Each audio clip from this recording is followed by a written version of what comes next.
looks like Congress is heading into another big brawl over the federal budget deficit, the national debt, and the debt ceiling. And deficit hawks are going to be waving scary numbers. Don't be fooled. Here are the three basic principles you need to know. First, deficit and debt numbers are meaningless on their own. They have to be viewed as a percent of the national economy. That ratio is critical.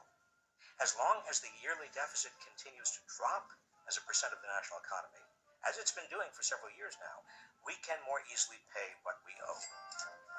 Second, America needs to run larger deficits when lots of people are unemployed or underemployed, as they still are today, as millions who remain too discouraged to look for jobs have dropped out of the workforce altogether, and millions more are in part-time jobs and need full-time work. As we've known for years, in every economic downturn and in every struggling recovery, more government spending helps create jobs.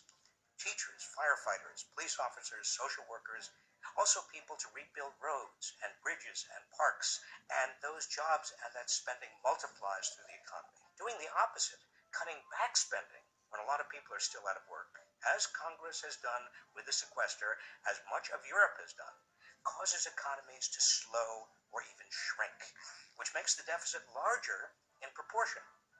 This is why austerity economics can be a recipe for disaster, as it's been in Greece.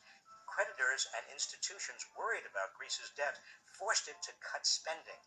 The spending cuts led to a huge economic recession, which reduced tax revenues and made the debt crisis there even worse. Third and finally, deficit spending on investments like education and infrastructure is different than other forms of spending because this spending, investment spending, builds productivity and future economic growth. It's like a family borrowing money to send a kid to college or start a business.